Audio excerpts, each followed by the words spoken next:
This is Ibarionex, and this is the Candid Frame. Of the hundreds of episodes that I've done over the years, the ones that I've gotten the greatest responses to, surprisingly, have been the conversations where I was more the focus rather than a guest. And I'm very flattered that so many people have enjoyed those episodes, despite feeling that there are better people to focus on other than me. So when I was asked by a former guest of the show, Jamie Rose, whether I'd be open to her interviewing me, I had to think about it. But I was quickly convinced, not only because I like and respect Jamie, but because there were a few things that I've been wanting to share with you for a while. So this was as good an opportunity to do so as any. Jamie is the co-founder of the Momenta Photographic Workshop.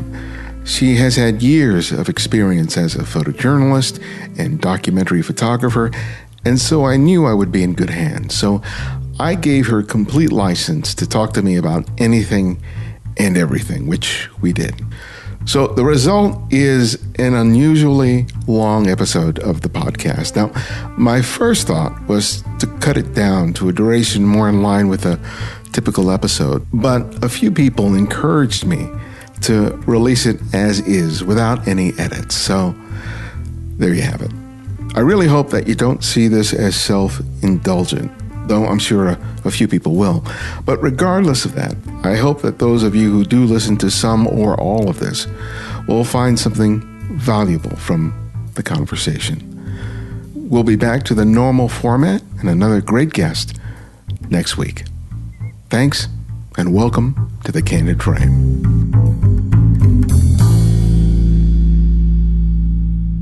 Ibarionex Perello, it is lovely to be able to talk with you today.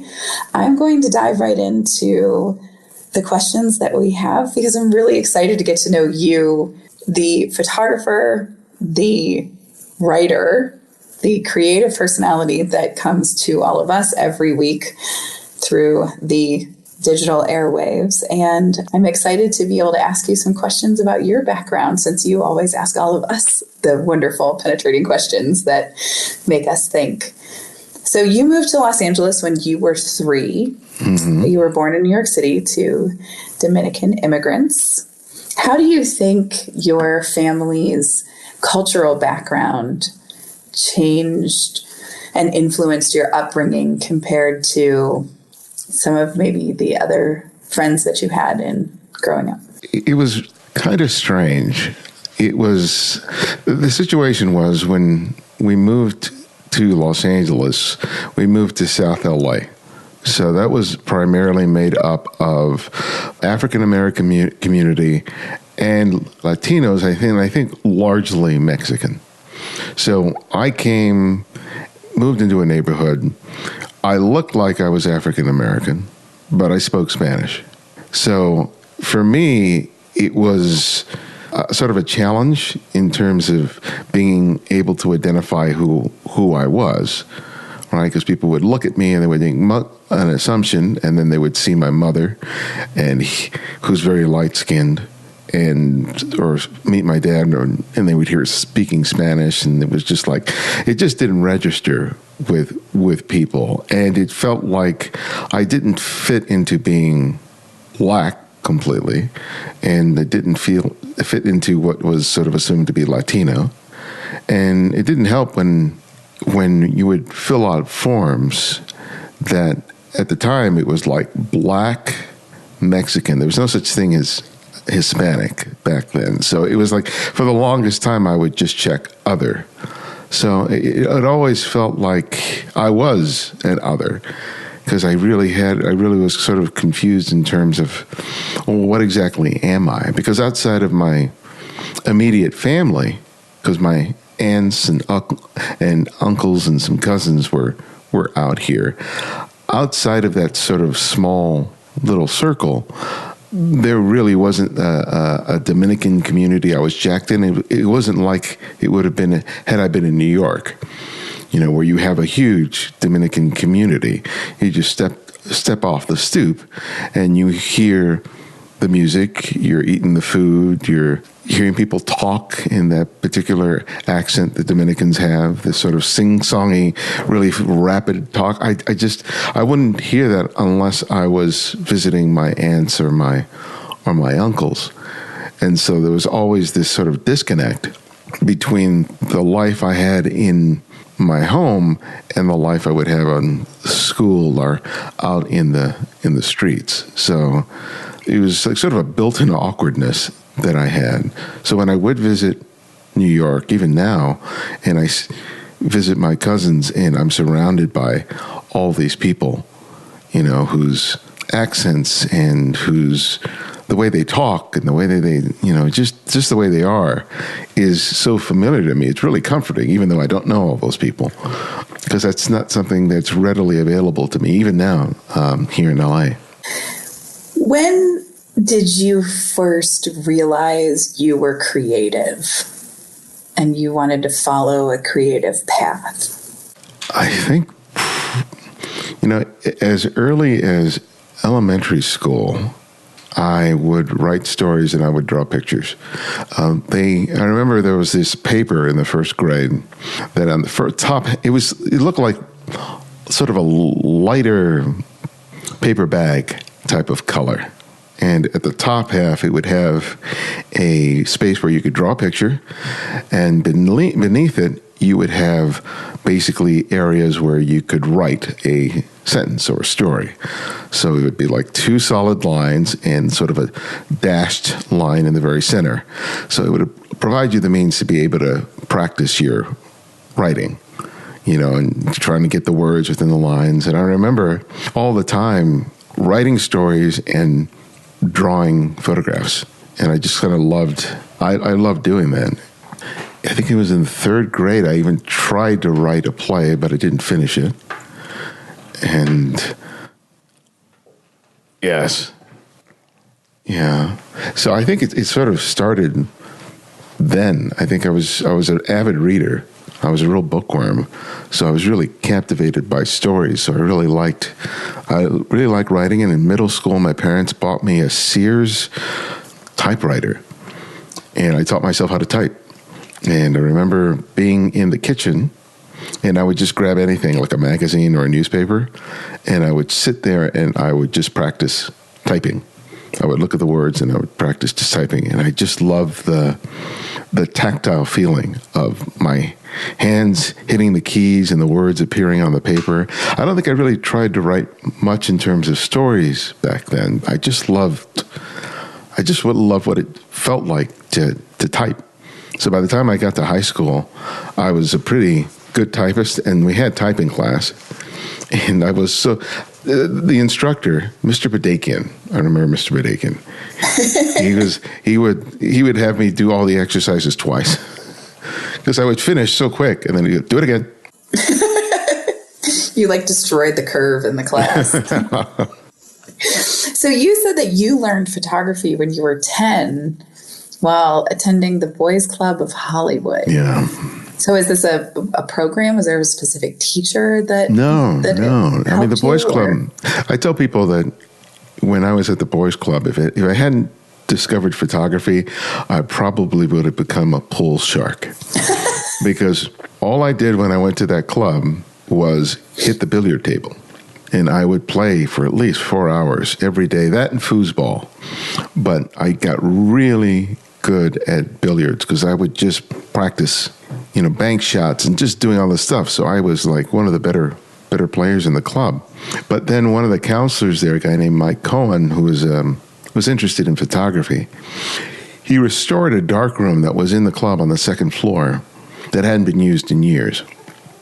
So he cleaned it up, bought the chemicals, bought the paper, and he had two freelance photojournalists, a man and a woman, who came to the club, and he got a bunch of his kids, maybe 7 or 8 of us, and they walked us through loading film into cameras. And at the time, they had a lot of old, German cameras, those bricks with lenses and that had been left over from the club, because the club, I think, had been there since the 40s or maybe even earlier. And so he taught us how to load the film, go out and make pictures, how to set the exposure, and process the film and make a print. And when I saw a print develop in that developing tray, it was like game over. So at that point, every time I would go to the club, I would ask Mike for the keys to the darkroom. And within a very short period of time, everyone else had lost interest in it. Maybe one other kid maybe have been interested in it. But after a while, I had the whole thing to myself. So I would just like load film into the camera, and I would take pictures either at the club or I'd go out into the streets of Hollywood and make photographs. And it really didn't matter what I was making photographs of. What I was eager to do was get back into the darkroom and process the film and make prints. And, you know, that for me was just fascinating. I really loved being able to do that. It was the first time I think I felt that something that I created could evoke a reaction in someone else. Because I remember making prints, and I would show them to the other members of the club or the counselors, and people would go, "Oh, wow," you know, and I would get this really positive reaction to something that I was doing, which was pretty rare for me to receive. You know, because I wasn't good at athletics. I stuttered pretty badly. I was very self-conscious. So for me, it was one of the few things that I could do that I got really strong affirmation for. So I think that part of and that combined with the sort of the magic of photography was very seductive. You have the same type of eureka moment, I think, as a lot of your guests who discovered that first darkroom experience and watching white paper suddenly emerge with some sort of tonality, and then the tonalities become shapes, and then the shapes become the subject that you saw. Do you still have that experience as you photograph with digital, that sort of wondrous moment when you look at your pictures? Because I don't use film, I don't have that experience of seeing that image come from the developing tray. But the moment of sort of discovery, that excitement, comes when I observe something in the street and I recognize its potential to be something. And so there's this rush of, oh, look at that light, look at that shadow, or look at that, oh, those two people are coming from different directions, and if they converge in this particular spot, it could be something interesting.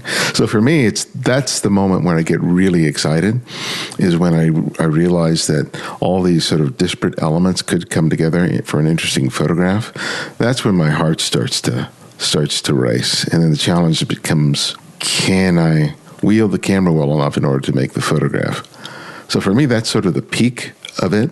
And after that, it's sort of like not so much a downward slope, but it's, you know, when I sit down and I look at the images on the computer and, you know, I massage them or make a print or do whatever, there's a different pleasure to it. For me, the peak of it is just being out there and seeing, you know, what will I find and can I capture it? So for me, that's where the rush is. That's where the real pleasure of it is going out on the hunt and seeing what I can find. Do you, going back to the origin story, you bounced around quite a bit in the creative fields. You were a literature major. We have that in common. I was a lit major as well. Oh, okay. Did you think that you wanted to go into more writing because you know, that was sort of your first passion with the typewriter? You were exploring, it seems like, a lot of different creative outlets.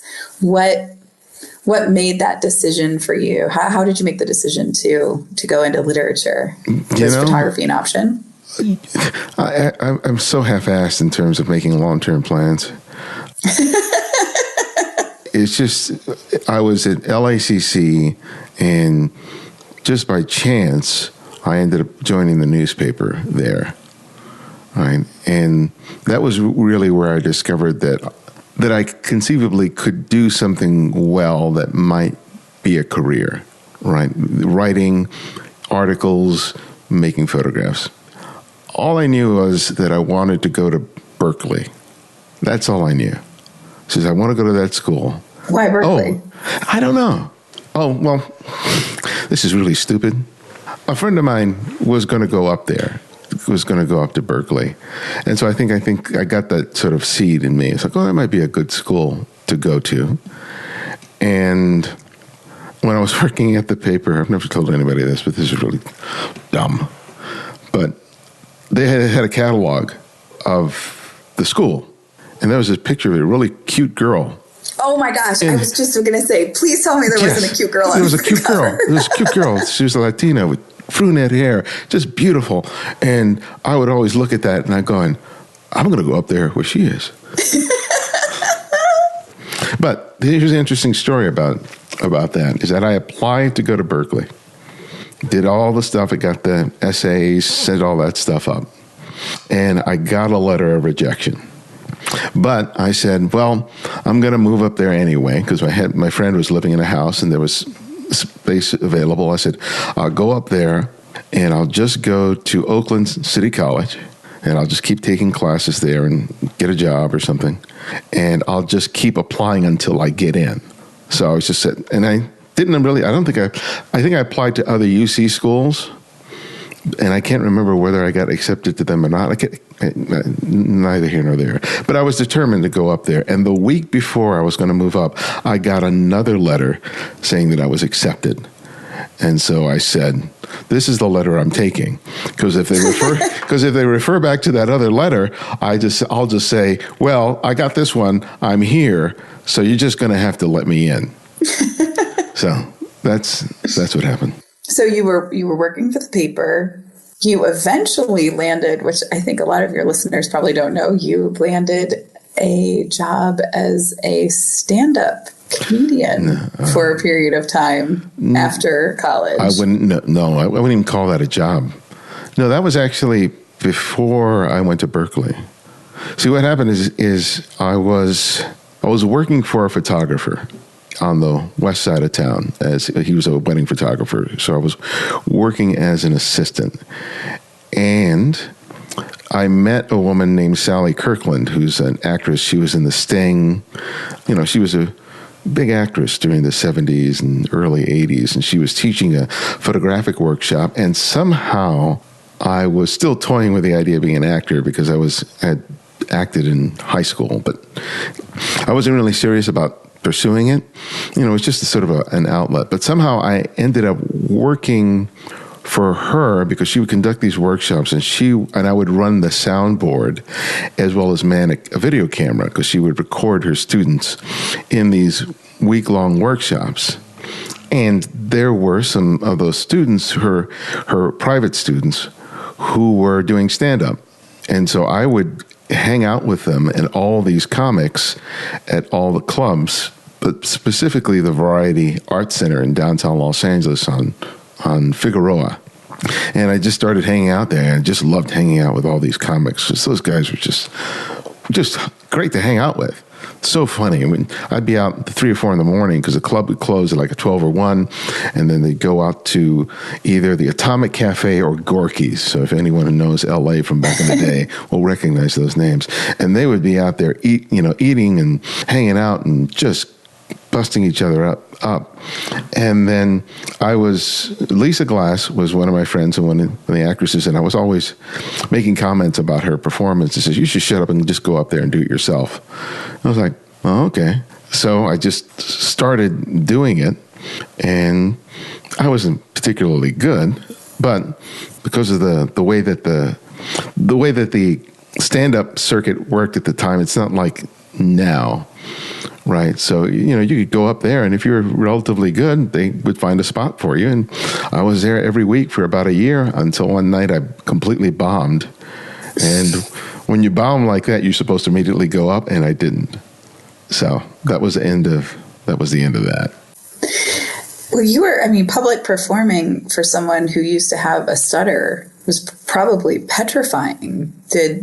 How did you overcome the stutter, and how did you get comfortable being in front of people and putting yourself out there like that?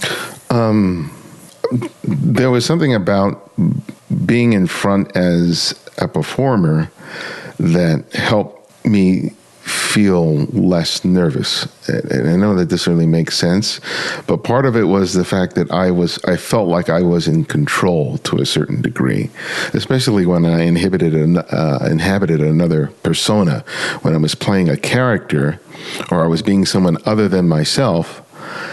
That for me was incredibly comfortable. It's when I'm myself and I have nothing, I have no facade to hide behind, that I get incredibly awkward and my stutter would show up. And so doing speech in middle school and doing those competitions and in high school, being an actor, and then, and all those other things, it was so easy because I felt like people were looking at somebody else.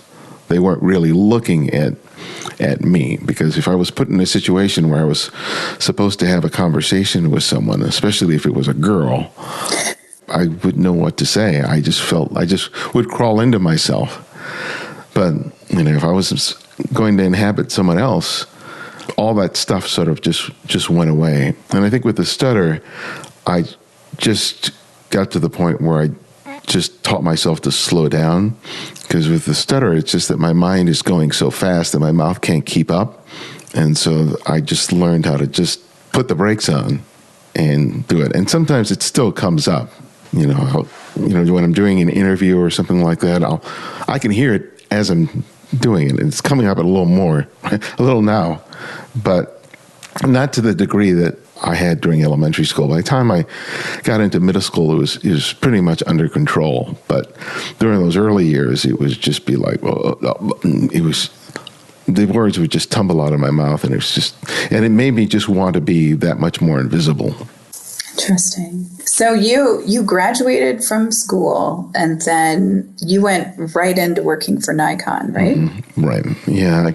I graduated during a recession, and because I hadn't really, again, planned for what I was going to do after graduation, I moved back home, and there was an ad in the paper for Nikon, which was down in Torrance at the time, and I just applied, and I got the job as a technical support rep.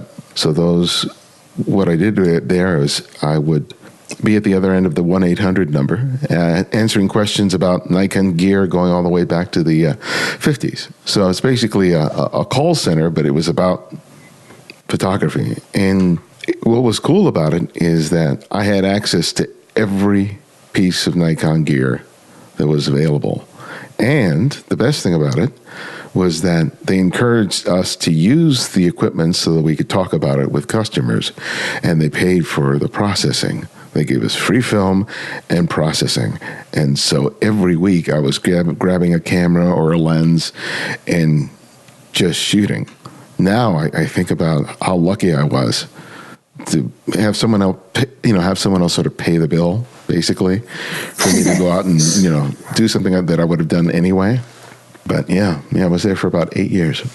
And during that time, is that when you began your project documenting Broadway in downtown LA? Yeah, because I was there and the riots happened. Do you want to tell the listeners about that a little bit? Yeah. What the riots were and how it affected LA? Well, as I said, it was down in South LA, and this was during the Rodney King beatings, and then they had charged the officers, and they were all found not guilty. And that resulted in this citywide disruption, much like the Watts riots that had happened back in the 60s. And I remember, that day, because I was just, even though I didn't live in South LA, I was living in Gardena, you were still aware of it. And it was really disconcerting because I was seeing areas that I had grown up in. Because the sort of the flashpoint on Florence and Normandy was probably less than 5 or 10 minutes from my mom's house. And that day I was really concerned for my mom because she would go to bingo, and Florence was the street that she would drive up and down to in order to get there. So I was like, and we didn't have cell phones then, so I was a little sort of worried as to whether or not my mom was going to, would find herself in the middle of all that chaos, but luckily she didn't. But in the ensuing days, I would drive down the street, and, there was the National Guard and these guys in uniforms and guns and Humvees and all these other things. And it was like really strange. And then what I kept hearing was people sort of just talking about the neighborhood that I had grown up in really negative terms, People were like really scared of that. And for me, I always knew about how people felt about the community for a long time, but I felt something that really made me angry about the fact that people were so quick to sort of write off an entire community, because they would look at not just the events of the riots, but the negative things, and they would totally disregard, the families, the men and women, the children who are just out there trying to live their lives and trying to improve on their lives. And I just disliked the fact that people were saying, well, these people are worthless. That if they really are worth anything, they'd get themselves out of that situation, that they would move elsewhere, right?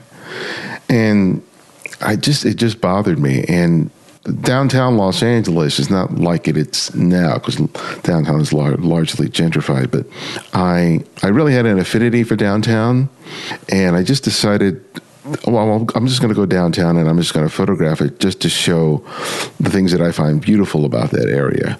And I think I gravitated to that downtown just because there was more activity there than there was in my own neighborhood. Because I could go down there, I could park my car and just walk around an area that back in the 70s had been a really important part of my life, because back in those days, if you wanted to go to a movie, you would go downtown or Hollywood. So you didn't have all these malls with all these multiplexes and stuff there. So, and we would also go downtown to do shopping because all the major department stores were still there. And then eventually they all sort of went away. And so it was largely a community that served Latinos and African Americans. So it was really alive. And I would go down there and I would just load, an FM2, an F3, an F4, or whatever Nikon I wanted, with a lens and just rolls and rolls of Kodachrome, because I loved National Geographic photographers who used Kodachrome, and I would just go out there and just shoot and document it, just to sort of say, there's beauty here, that this community is more than just dirty and seedy and dangerous and all those other stuff, all those other things. And so I had no intention of really sort of doing anything with the work. I just felt, I think part of it is that I just felt a little bit powerless in terms of being able to defend the community with words. I just didn't feel like I could, if someone was saying that I could adequately combat them with that. So pictures, I think, was the way that I did it. Someone asked me one time when I was working on a project with a bunch of young military men, and they said, did you find it difficult? Were they mean to you or whatever? I was like, no, these guys, they're like 19-year-old men at the time. I was like 20 something. I said they really liked having me around. I was the only female, in a wide area, in a Middle Eastern area that wasn't covered up. So I think they were just completely fascinated. Did you think that in terms of, your history and the fact that you're, Dominican, you look like the people that you were photographing, did you find that your background actually helped you in that kind of documentation? Do you feel like another photographer, say a white photographer, would have had as much access and comfort level in there? Well, most of the stuff I was doing was street shooting, so I really didn't engage with people to any degree. But I think that what helped was at the time, there weren't many photographers downtown. It's not like now, you throw a rock in the air and you hit 3 of them. Really, it was really rare for me to see anyone else photographing down there. Were people comfortable with you? Since there weren't a lot of photographers and street photography wasn't really that big of a thing? I was more of an anomaly. They would just see a kid at the time wielding a camera. So I think they may have seen me with the camera, but it was easy to sort of disregard me. It's not like today where, everyone's hyper aware of the presence of a camera. Yeah, I was just there making pictures, and I never really thought about it. I was so intent in making the photographs that I don't think that I was sort of preoccupied with how people would react to me. But to your point about had I been someone white coming in there and making photographs, I don't know if it would have made that much of a difference, because I know that there was one point where I saw some photographs of downtown that was made by a famous photographer. What was his name? I don't want to say it's the guy who did the ones on the motorcycle bikers back in the 60s, black and white.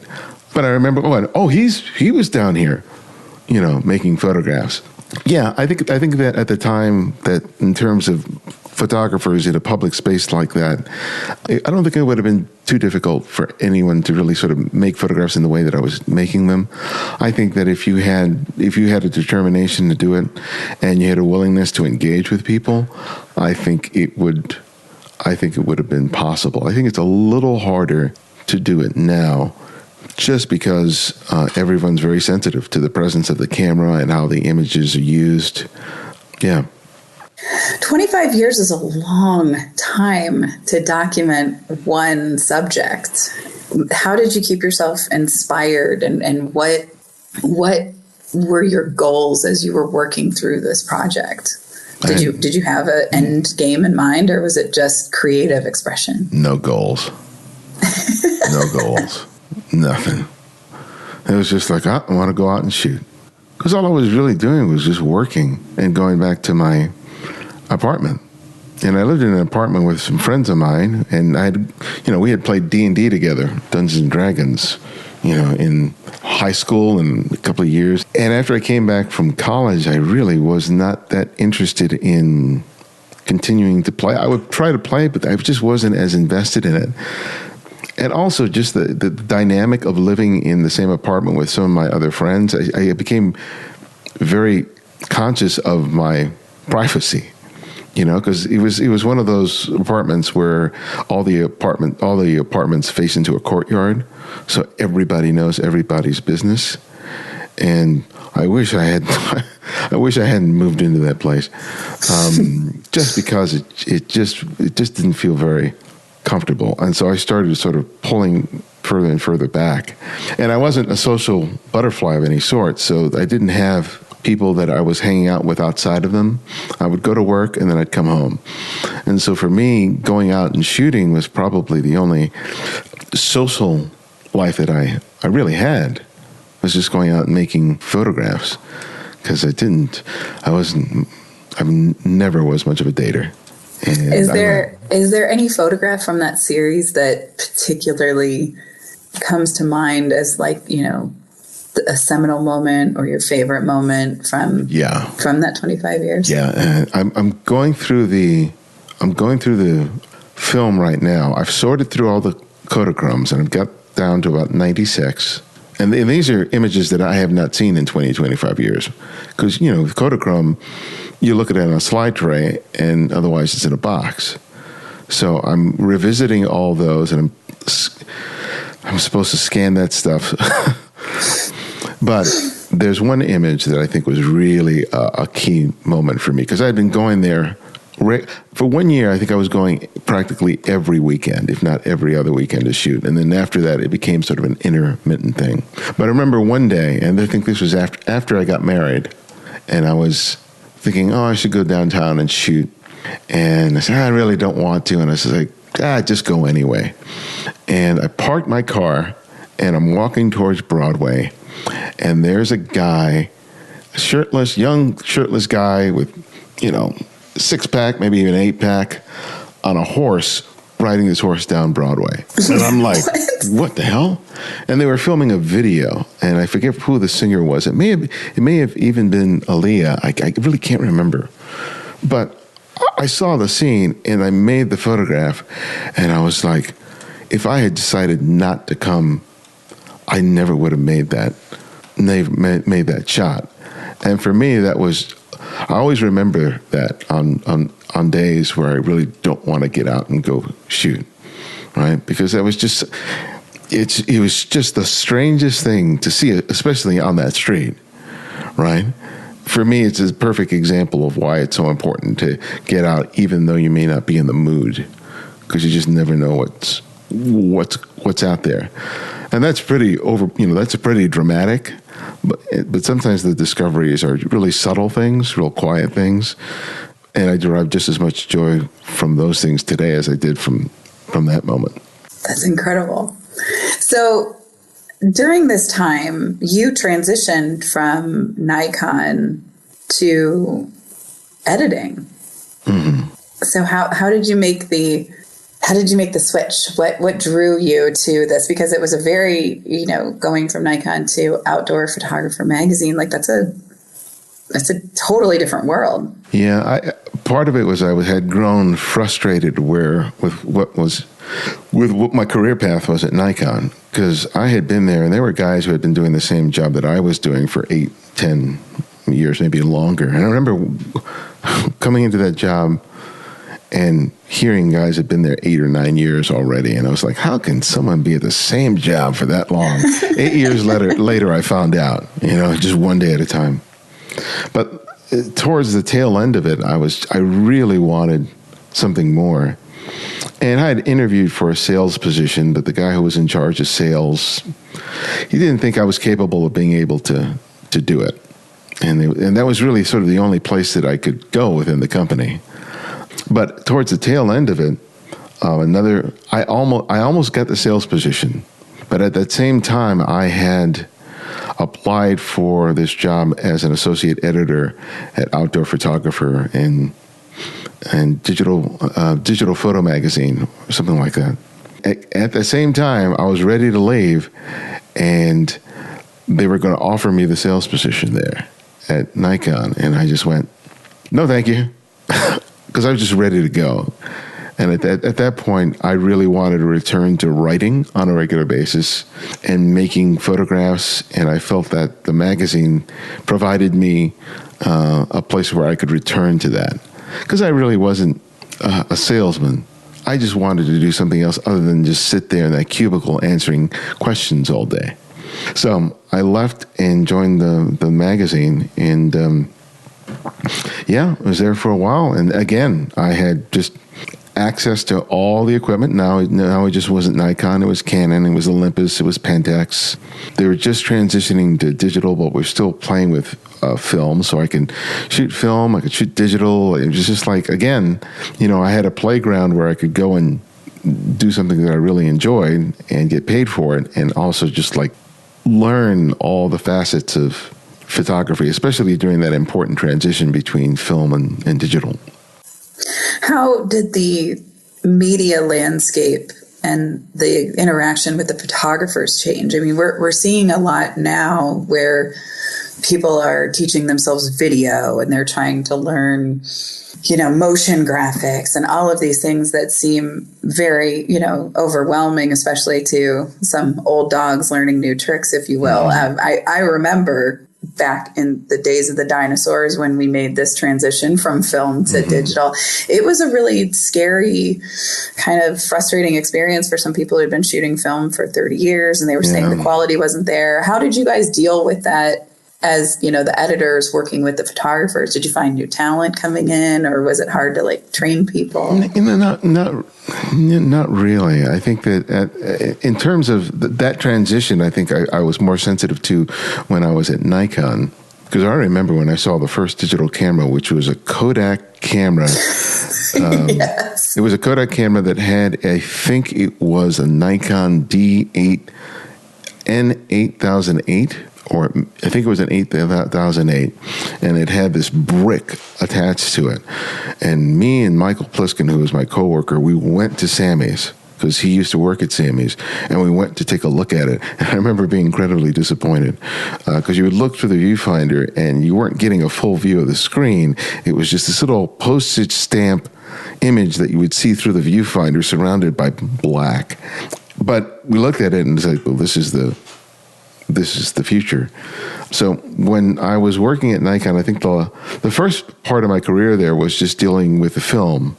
But I got the position to do tech support for the digital line, which was largely supporting the scanners and eventually the initial digital cameras. Because right before I left, they introduced the D1, which was Nikon's first real digital camera, and they had a precursor to that.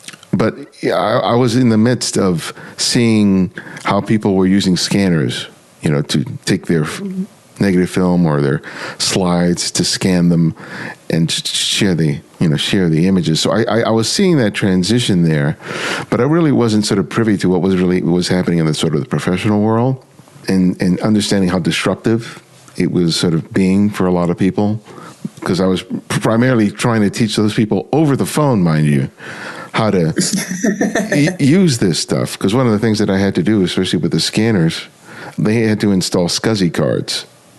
They had to actually install a component into the computer to serve as the interface between that and their scanners. And they would obviously, not everybody here who was calling was computer savvy.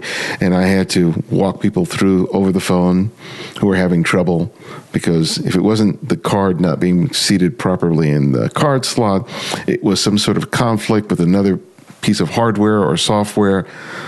Now that I think about it, it's just crazy that I was doing that all over the phone, but I got pretty good at being able to do that. But by the time I got to the magazine, I think the transition was slowly sort of being embraced, especially in terms of inkjet printing, increasing resolutions and cameras. And, magazines, they're really marketing devices for selling a dream and selling equipment, right? So that's any magazine, that's exactly what it is. It's aspirational, and magazines sort of tap into the aspiration that people have to be young and beautiful, or to be photographers, or, to be these wonderful athletes. And then all the merchandise that's attached to it is seen in advertising or somehow sort of infused into the content that people are writing. So for me, that was sort of part of the world, but it was being privy to sort of cutting edge technology as it kept evolving. So for me, that was really sort of the fun part. It was like, oh, a new camera's in. And I couldn't wait to get my, eager hands on whatever it was. I didn't care who it was from, whether it was Pentax or Olympus or Nikon. It's like, I want to play with a new toy. I want to see what it's capable of. So that was sort of my limited, almost myopic view of the technology. I wasn't really seeing how it was changing the editorial or the commercial world. So during this time, what were you doing? Were you shooting? Were you writing? Were you editing? Doing a lot of writing. So we would do reviews of different products that would come in. I'd be assigned to write a review on a printer or a camera or a lens. I would edit other photographers who were contributing articles to the magazine, like Rick Salmon, who you may or may not be familiar with. Rick would send in his regular article, and I was the one who would go through it and copy read it and changes or send him notes. I would do profiles on photographers. I would interview them, and I would do basically profiles on them. That was a lot of what I was doing. And so a lot of my photography was still my photography, but it was tied to evaluating a particular product or piece of software. So that was the nice thing about it, because I could shoot whatever I wanted to shoot. So it was licensed to go out and make photographs, which was really sort of the thing that I really loved about it. And I would just sit down there and I would just punch out these articles week after week after week. And it really kind of served me creatively, both as a photographer and as a writer. So what prompted the start of the Candid Frame? I was living in Pasadena, and the offices for the magazine was near Westwood, which is about 30 miles. So at the time, it took me an hour to get to work and about an hour and a half to get home. So, and there's no good way of bridging that distance.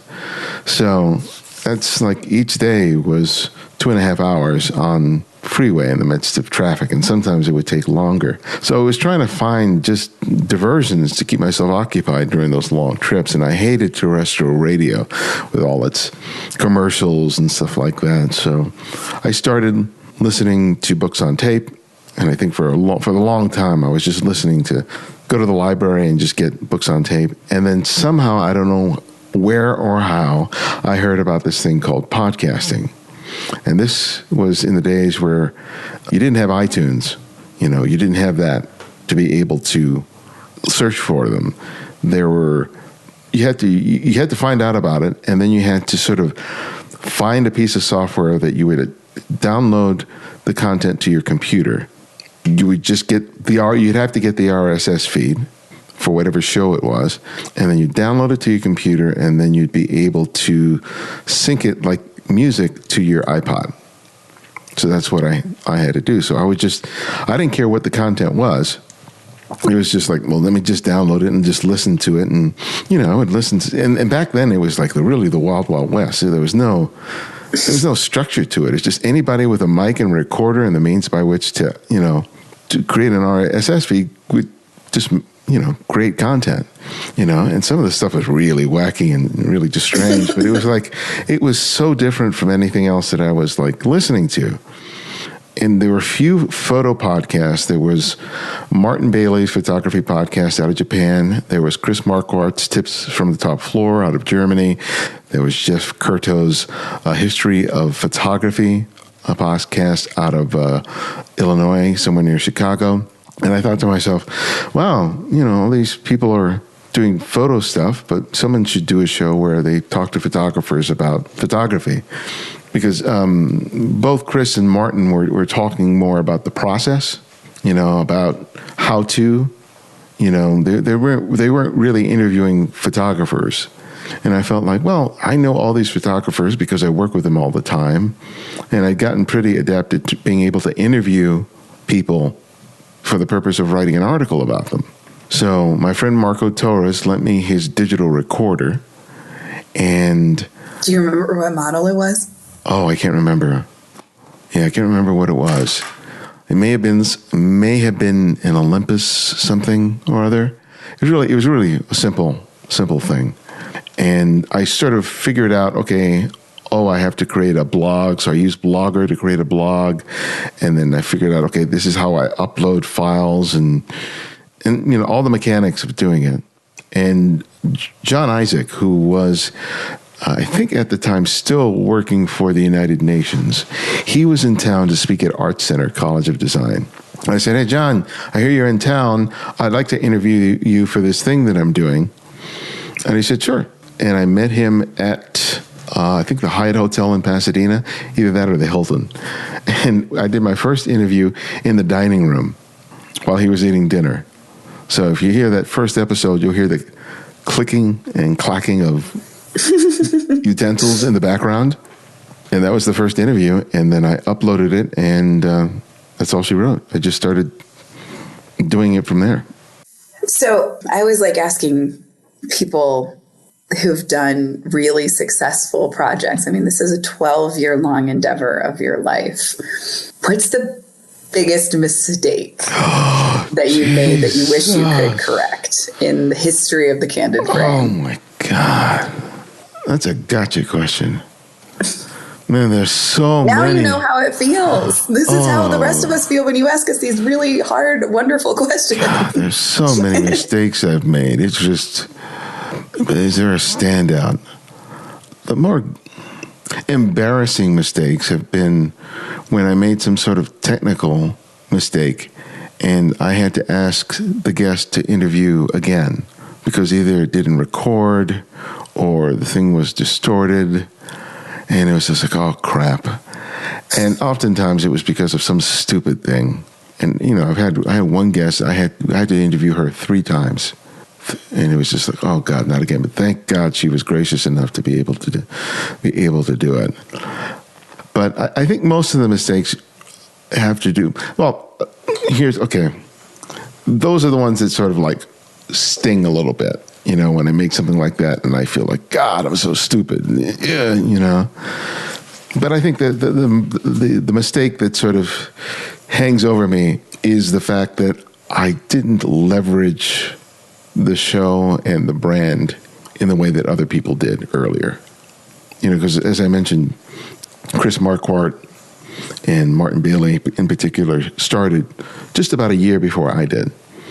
And Martin, I think, purposely at some point left his job and started teaching workshops. And I think Chris lost his job where he was working, and they saw that sort of as an opportunity for them to sort of make a leap and try to do something with the audience that they were building and create something, to the point that, they have really successful, not only successful shows, but ancillary things that they've built from that, from selling prints to teaching workshops and traveling, and build a real community around themselves, which is, amazing. And it's only in recent years that I thought like, I need to figure out how to do that for myself.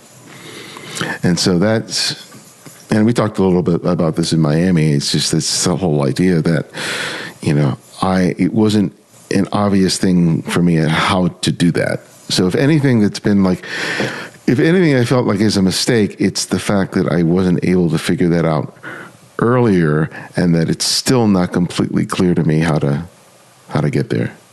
You have a incredible following of people who just love this show, and you're able to find such diversity in your guests. What's the key to a good interview? What draws you to a particular photographer that you'd like to discuss, their craft with them? How do you go about finding your guests? Yeah. Well, before I answer that, your point about diversity was something that was really important for me when I started the show, because one of the things that I kind of observed, not only at the magazines that I was working at, but all the other magazines that I looked, it seems like it always gravitated to the usual suspects, because sometimes it's just, especially with me, it was just like, didn't we just do an article on that guy? There was just a small group of photographers who were always sort of being profiled. And I was especially sort of sensitive, being a person of color, in the fact that I wasn't seeing much in the area of people of color, women, people outside of the U.S. and Europe being profiled in the work. So when I started the show, one of my goals was, yes, I want to talk to people who I've always admired and whose work I've always loved, who just so happen to be, white and male. But it's like, I don't want my show to reflect what I'm seeing in the magazines. I felt like I want to have the ability to be able to showcase the work of people who otherwise would never end up in a photo magazine, but are producing really interesting and engaging work. So part of my selection was driven by, I want to talk to this person just because I love their work, just because I've been living with their work forever. So when I get to interview Joe Meyerowitz or Mary Ellen Mark or Elliot Irwet or Eli Reed, it's just like, I remember being in my room in college, going through their books over and over and over and over again, training myself to see, So I really wanted to talk to those people.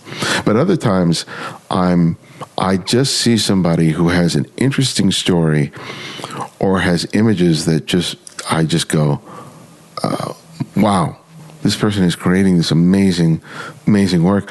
I have to talk to them.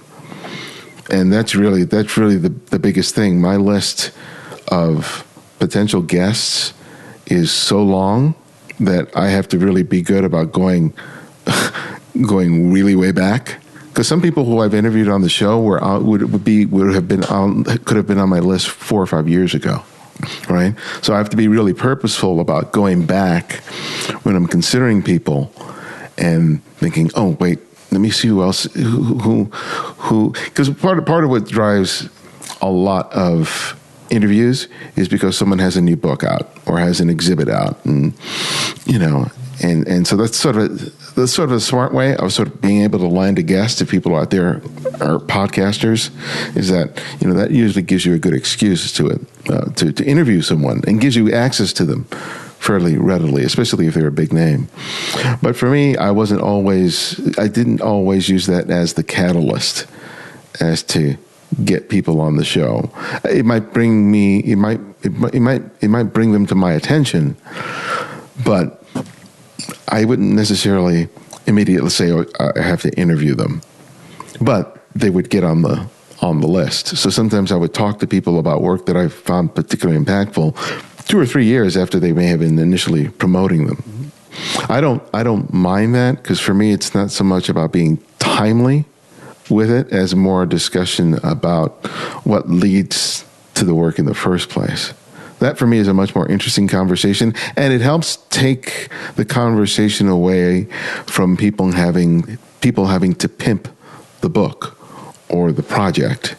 Because when you're in that mode, that's really what you're there to talk about it. I'm here to talk about the book. And if I have a certain distance of time between the release of whatever it is and the conversation, I have a little more control over how the conversation sort of flows. What do you think is the key to a good interview rapport? Do you do a lot of background? Yeah, research and listening. That's it.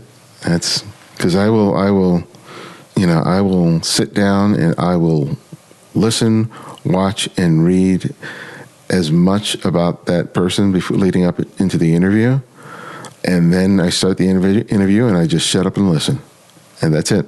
There's no secret to it at all for me, because I don't work from a list of questions. I may have a couple of words on a piece of paper, but most times I don't even have that.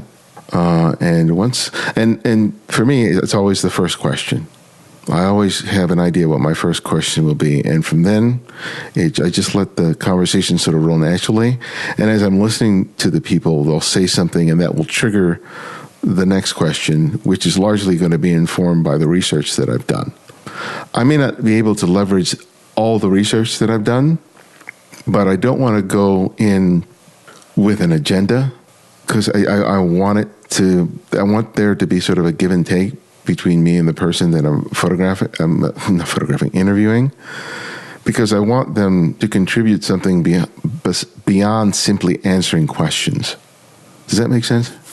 Absolutely. Yeah, and I think that shows in your interviewing style and the questions that you ask and the level of comfort that comes from your guests. I mean, I really felt like when we had our interview, it was a conversation. I didn't feel like I was being interviewed. I felt like we had a really great talk. And when I listened to your other episodes, I feel like I've kind of been invited in to silently sit at a bar with you and William Allard, just hanging out, having a talk, or you and Joanna Toro or someone like that. And it feels very natural. You have a great style, which I think is what sets the Candid Frame apart from a lot of other podcasts in this environment. So, and it's very reassuring as a listener to know that there's just tons more to come, because I think it would be it would be so disappointing if this particular outlet went away, because it's so insightful. Oh, I appreciate that. So I'm gonna ask you about something that I think some of your listeners might not know is you've written 6 books on photography. What prompted you to transition your writing to a longer form? What motivated you to create the first book? I always wanted to write a book. I always wanted to have a book on the shelf. I was a bookworm. I would spend in elementary school, I would make a beeline to the library, and I'd grab all the books. And I remember when my first library card arrived. I remember the day that it arrived in the mail with my name printed on it, on this very sort of flimsy piece of paper with this almost pale blue ink, Los Angeles Public Library, and putting it in my wallet that my grandmother had given me, and me like going, he was like, But I remember going to the stacks in the adult section and finding the space where if I wrote a book, my book would be. And I remember my fingers going along the spine of the books and finding like Perez between whatever was there and go, I'd be right here. So I was always just something that always sort of captured my imagination, the idea that I could have a book on a shelf one day. After I left the magazine, I was just like, well, what am I waiting for? I should just, write a book. And so I just researched, well, what do you need to do to write a photo book? And so I wrote a proposal letter. I chose Peach Pit Press, which published my first book, largely because because we, at the magazine, we always saw books coming in for review at the magazine. So I really liked the quality of the publications that they made. And so I just went onto their website, saw what the criteria was, and spent like 2 weeks drafting a sample chapter, the proposal, doing all that stuff, and sending it out. It was months before I eventually heard back. They liked the idea, and we went back and forth in terms of making the deal, and then I signed the contract, and then I was in complete terror. And I was procrastinated for a couple of months, I think, before I actually started writing. And then the only way I sort of psyched myself out is like, well, what if I look at each chapter as just another magazine article? And that was it. It's like, oh, I write magazine articles all the time. So if I don't look at, quote unquote, writing a book, if I just look at, oh, I'm just writing a magazine article, I was finally able to get the momentum to write Chasing the Light, which is the first book that I wrote. And you've done 6. Mm-hmm. You just finished 1. Do you think you're going to write another? Yeah. I'm not sure exactly what I'm going to write it on. But this last book, I think, was the most pleasurable writing experience I've ever had. Because I hadn't written something in 2 years. Because I'd done some other books largely for hire.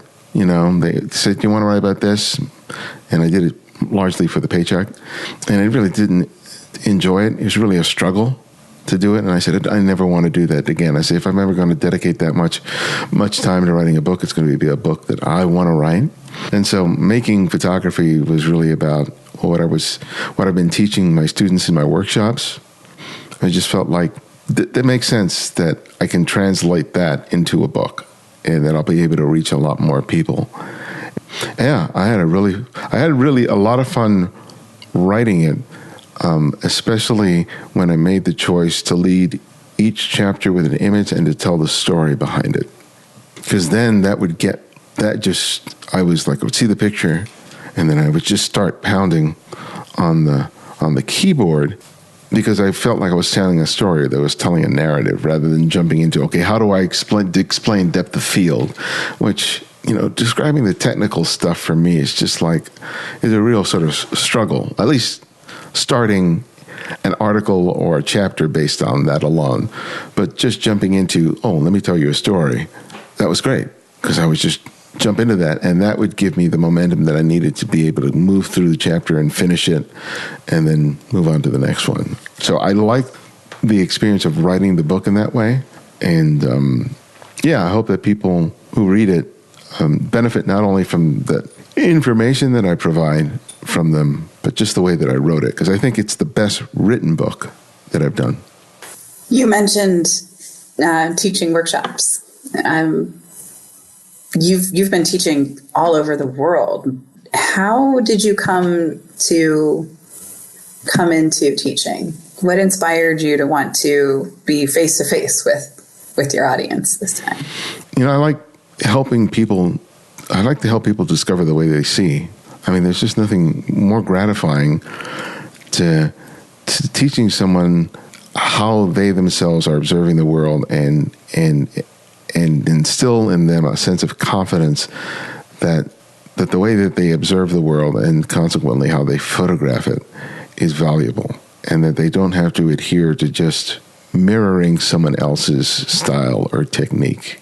That for me has always been the gift that photography provided me. You know, the fact that I see the world in a particular way, that I photograph it in a particular way, and that there's an appreciation and that there's a value to that. And I like the fact that I can give that back to people when I teach. Because when they have those breakthrough moments, when they make photographs that they never would have made before they studied with me, and I'm able to point out, this is what you're doing right, this is what you have to do more of, and give them sort of a path of how they can get there, which is really just simple. It's just like shoot a hell of a lot, right? But do it with a conscious purposefulness that's often lacking. Because I feel like so much of photo education is, one, geared to selling you more crap, and two, is just enough information for you to toy with, but that you never really know how to personalize it. You know, you may learn how to do this thing with Photoshop, or you may learn how to do an HDR, but, you know, all you're learning is sort of the mechanics of it, and it's not tied into your personal vision of how you see the world or the things that you think are important. And I felt like I don't want to contribute to all that noise. So when I teach, it's like, and I do that, but it also reminds me of what I need to do in order to be a good and a better photographer.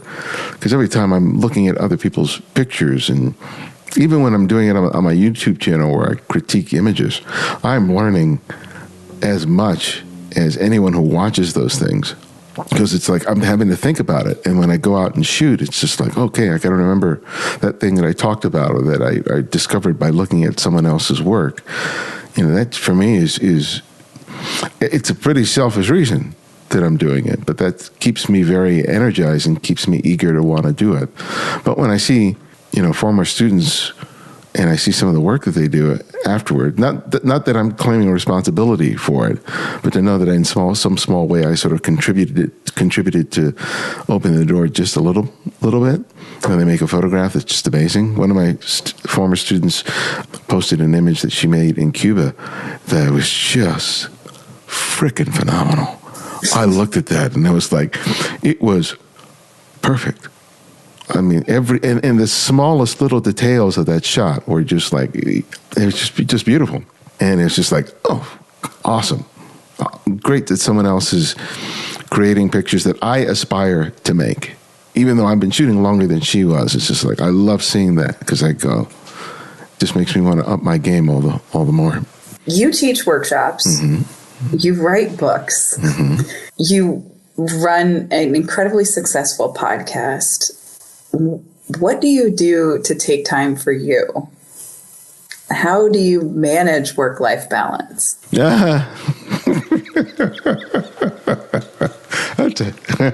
There's no balance. There's no balance. If it weren't for my wife, I think I wouldn't have a social life at all. You know, she's a social butterfly.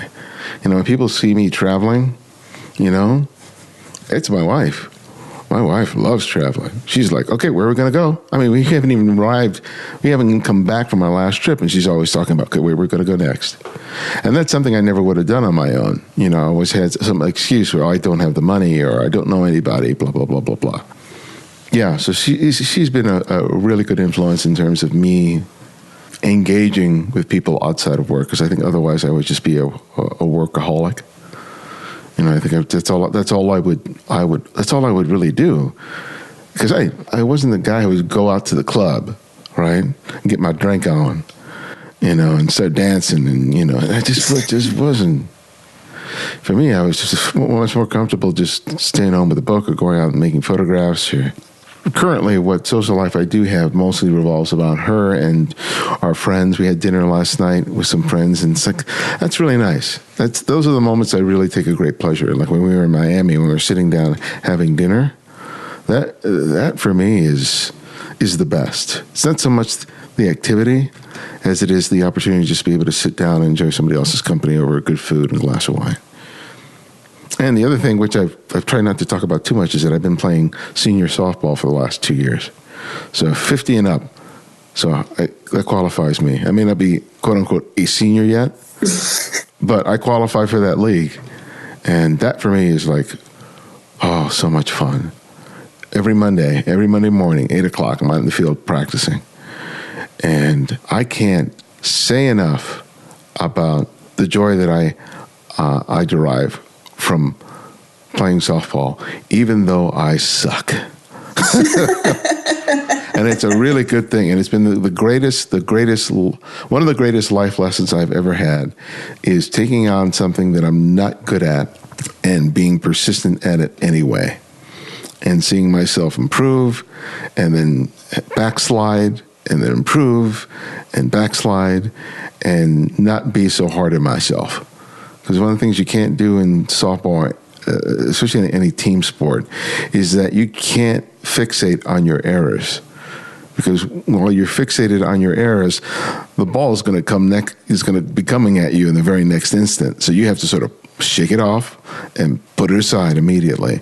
And when I was first playing, when I would make an error, I would just be like, God, I would just be, and then the ball would come at me and I wouldn't be ready. And it was just like, I can't keep doing that. But I realized that that's sort of a philosophy I need to apply to all of my life. It's like, it's inevitable that I'm going to make an error, that I'm going to make a mistake, that it may be embarrassing, humiliating, whatever it is. Shake it off, because something else is going to come in the next moment.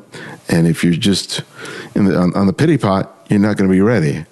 So that has helped to sort of shape how I look at everything else. You mentioned not being hard on yourself, and you are at a point in your life where, I think a lot of photographers get where they're examining their career. You've had an incredibly diverse career. You've been an actor, a stand-up comic, a college newspaper reporter and photographer. You've worked at Nikon and magazines, a podcaster, and you have an incredible ability to really dive into a subject and examine it and learn it, from the typewriter all the way to podcasting and even softball. And you've recently learned something about yourself and how you approach and how your brain approaches subjects. Do you want to talk a little bit about that? Yeah.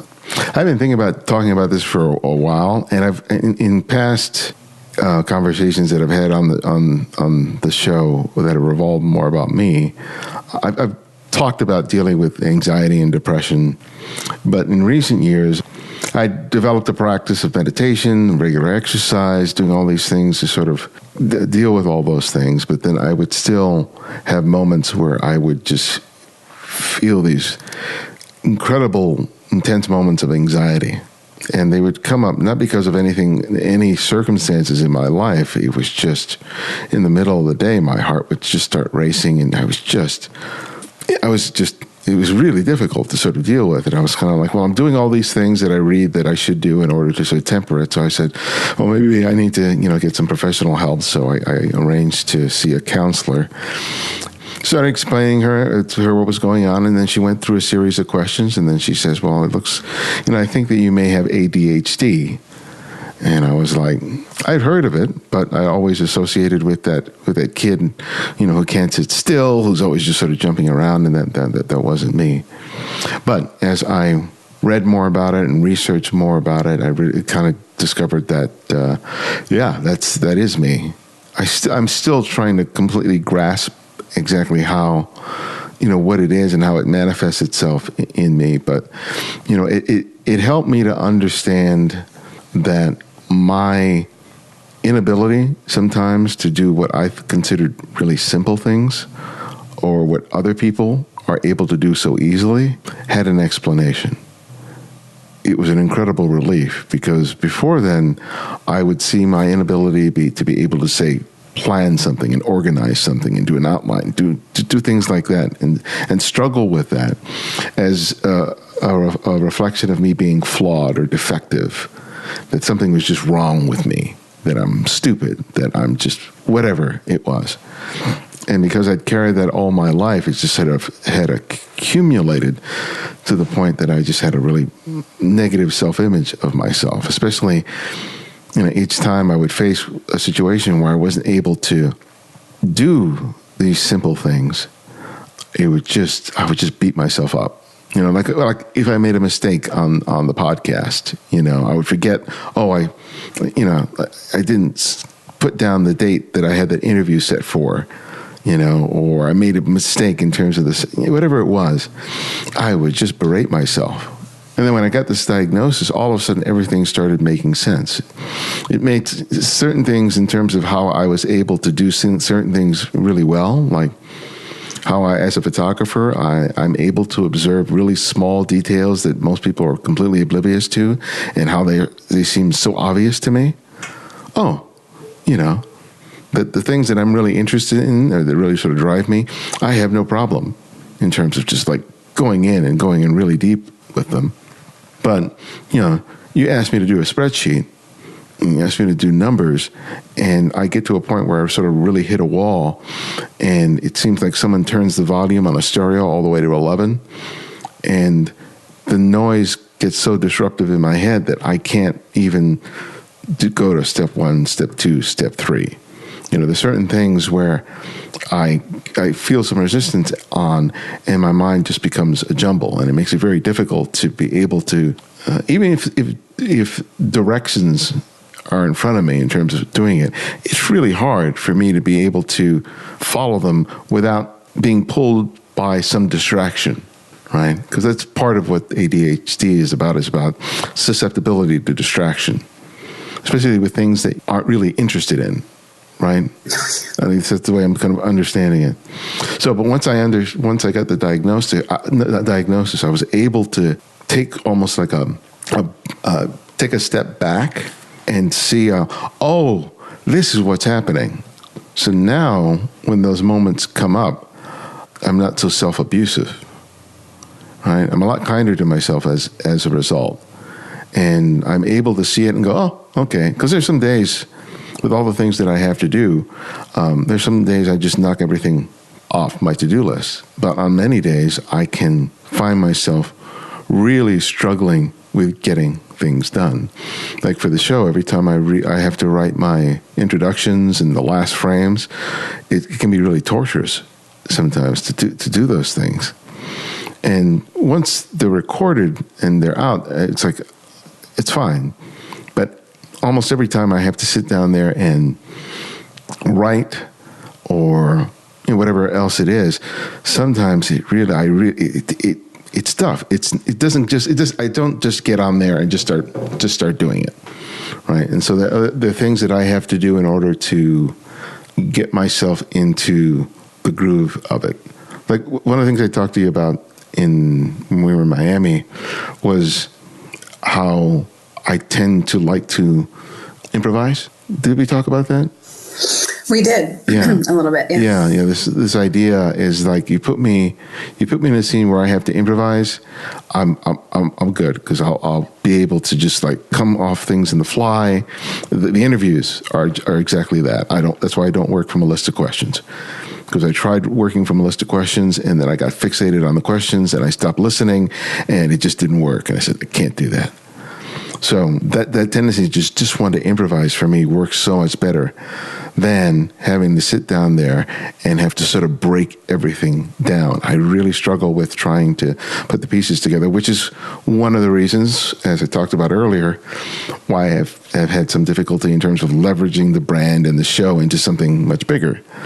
And so even as I'm doing it now, it's like I have a whole bunch of different ideas in terms of how to do that. And then focusing on the one thing and trying to sort of make it happen and not go, there's this other idea. It's like, it's squirrel, right? Squirrel. Well, my mom's a clinical psychologist. Oh, okay. And my business partner and husband's mother is a counselor as well. And one of the things that we discussed one time was that photographers are trained to be ADHD. Mm-hmm. Like when you become a photographer, people tell you, watch the corners, watch your frame, look at what's coming into the frame, what's coming out of the frame. You're not just always focusing on one subject. And even if you weren't ADHD before you walked in the door, you might be when you walk out. Yeah. But I think one of the things I found really interesting about your discussion that we had at the Miami Street Photography Festival afterwards, not during the festival, was you had said that you had come up with a routine for yourself. And I think a lot of photographers in general have a difficulty finding a routine for some of the things that they don't want to do, which is why so many photographers are bad business people. Yeah. So invoicing, responding to the emails, following up on overdue payments, things like that are a real struggle. So could you talk a little bit about some of the ways that you've come up with a schedule for yourself and you found some sort of, ways to create patterns for success? That's something that's sort of evolving because I use Todoist, which basically is a sort of a organizational to-do list sort of thing. And so I write. I have to write everything down that I need to take care of that day. So it begins with my meditation, my reading and my writing in the morning, walking the dog, responding to emails, doing whatever I need to do for the show, grocery shopping, picking up the flea meds for my dog. Everything has to be written down, because if I don't write it down, I'll forget about it, and then it will be just like, oh God, I had to do that, So for me, that is, every morning I have that list of things, and I can see that, okay, these are all the things that I need to accomplish during the course of the day. But I make the self-care in the mornings the priority, or at least I try to. Walk out of the house into the office in the back. I tell Alexa to turn on some meditation music. In 5 or 10 minutes, I meditate. I have some books that I read, do my writing, and go walk the dog. Until recently, I was going to the gym every morning around 5:30, but I sort of slipped from doing that. But I need to get back into that, because that's really the physical exercise is really beneficial, not only physically, but in terms of ADHD, in terms of getting your adrenaline up and getting endorphins firing. But I find that getting into the routine of immediately just doing those things that I need to do helps me to sort of tackle all the things that I need to take care of, whether it's like getting ready for the interview, doing the research, recording the intros, writing a magazine article, whatever it is. Having something that I can really sort of look there. And there's something about, checking each thing off. But as effective as it's been,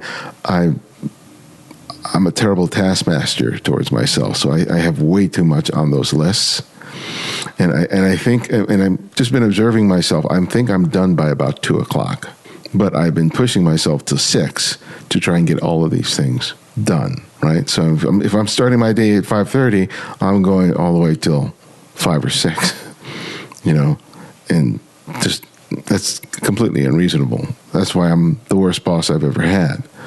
Right? So I need to sort of figure a way to sort of take care of the things that I need to, and having that sort of hard stop probably around 2:00, and being okay with the fact, well, certain things may not get done that day, and I'll just have to, shift them over to the next day, because I'm really trying not to work on Sunday.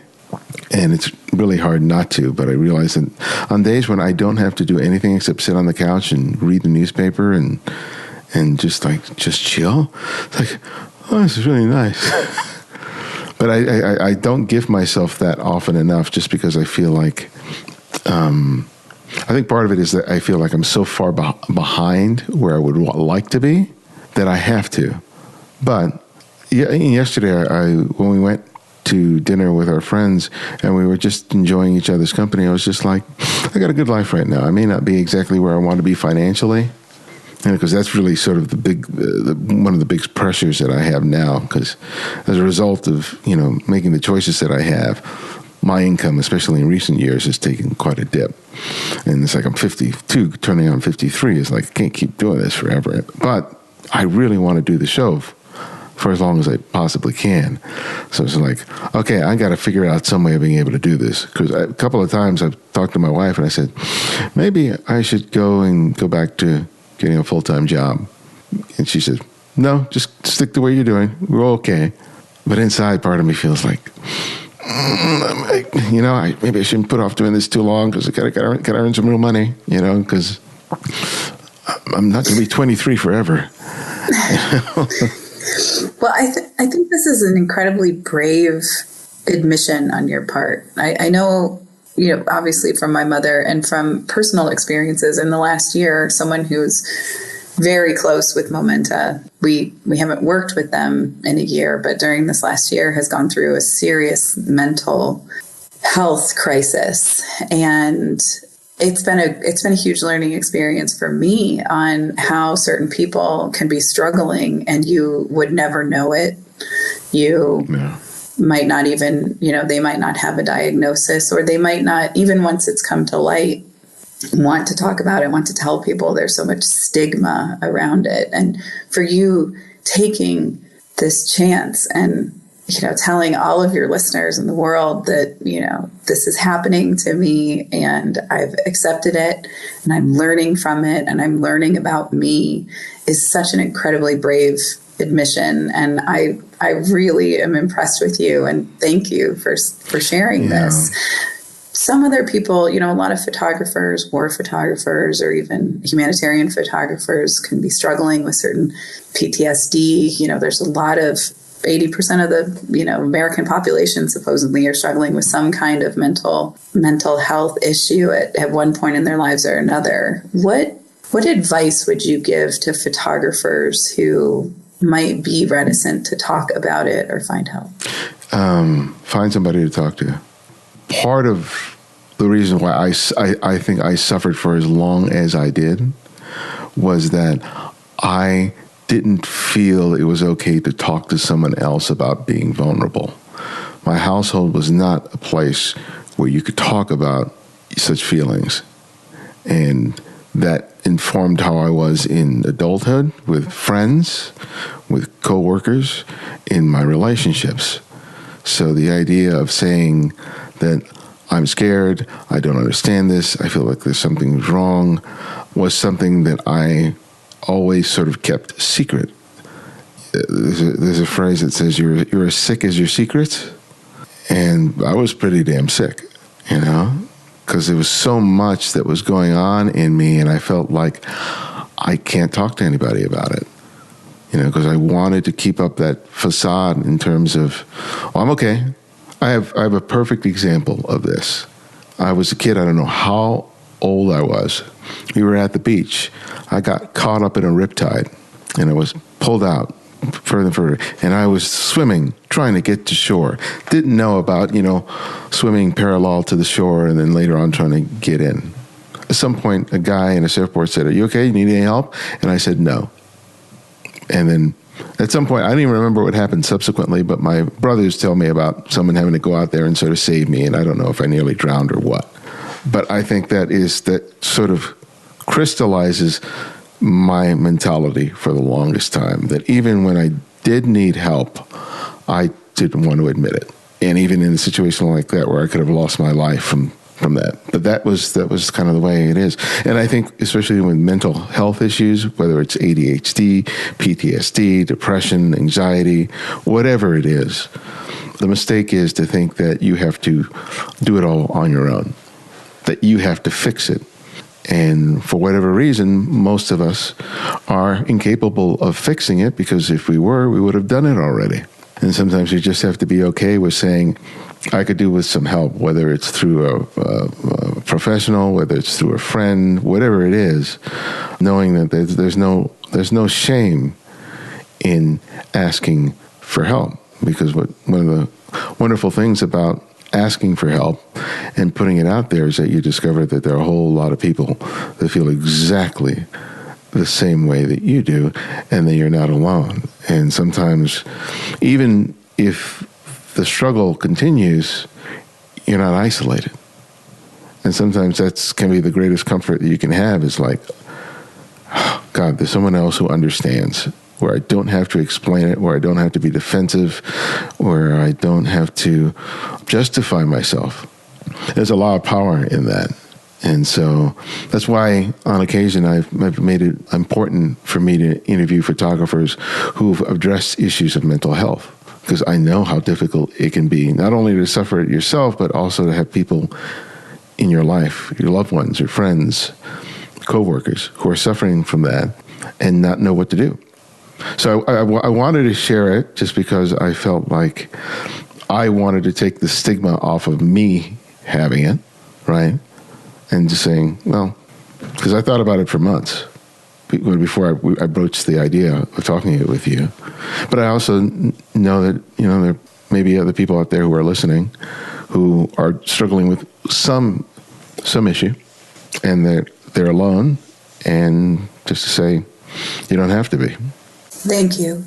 Thank you for sharing that with us. I think it's incredible of you and really supportive for all of the other people who are suffering. In the show notes, we'll include a couple of websites to some free services that are available for people in the United States that can call. There are toll-free numbers that you can call. There are different support groups that are out there for you if you're struggling or for other people. And there are lots of ways to get help, thankfully. And there are a lot of people out there. And Ibarionex, I just really appreciate you being so honest and upfront about it. Oh, thanks for asking to do this. I have thoroughly enjoyed the time that we have been able to talk and get to know the voice behind the Candid Frame a little bit more in depth. This has been a really special experience. I have one last question before we get to the last question. Okay. What's next for you and the next big inspirational jump that you would like to take? Is there anything that, you've conquered book writing, you've conquered podcasting, you've conquered photography, you've conquered being an editor and a writer. Is there anything new that you'd like to learn or that would inspire you? The only thing ideally I would want right now is I'd like for the show to be the only thing that I do, right? That I get to interview people, that I get to travel around interviewing people, and that I also get to teach. But the reason I want to do that is not because I want to get rich or I want to get famous. I just want to be able to travel all over the country, travel all over the world, and that sit around a table, eating, drinking, and talking to people. Whether they're the people that I've interviewed or people who are fans of the show or, my workshop. I want to sit in a cafe in Berlin, not talking just about photography, but just about life. I want to be in Moscow. I want to be in Saigon. I want to be in Sao Paulo. I want to meet all these people who listen to the show and work with them. And I want to have those experiences, For me, that's the goal, right? Because what I'm doing now is not something that anyone would have given me. No one would have given me this gig, right?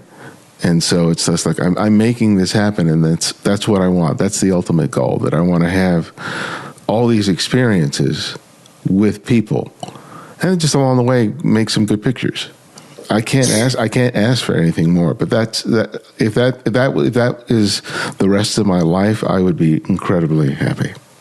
Well, for all of you listeners out there, I highly encourage you to donate to the Candid Frame, to keep listening and to keep supporting Ibarionex in this goal, because I, for one, can speak for, I think, a huge majority of your listeners that this is a highlight whenever I get my push notifications that tell me that the Candid Frame has a new conversation that I get to eavesdrop on. So, the last question that we ask every guest on this show. What photographer is inspiring you right now? Whether it be a new photographer or a work that you're revisiting right now. I'm really looking forward to Lindsay Dario. She's got a new book out, which is a collection of her photographs, which is a follow-up to her biography that she released last year. And I know little bits about her, but I've never really dived in deep. And I'm going to be downloading her biography from last year and going to listen to it in preparations for hopefully interviewing her in the coming year. I've interviewed a good number of conflict photographers, and from what I've learned about her, I think that her journey and her dedication to it is just exemplary. What she's trying to do with her work and just the stuff that she's come through is really amazing.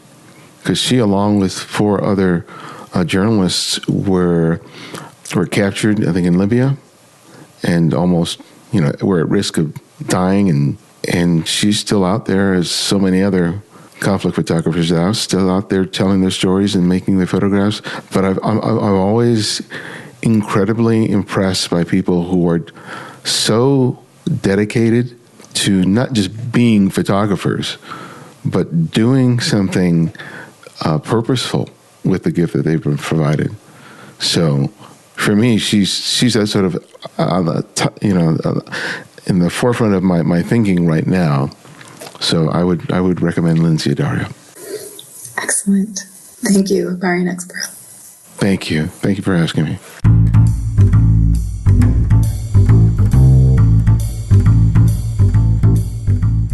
Thanks to Jamie for taking over interview duties.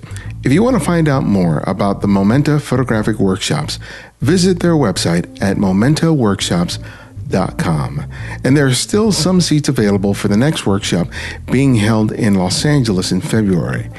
It was an amazing experience for me last year when I participated, and I really encourage you to sign up if you want to discover new ways of using your photography to benefit others.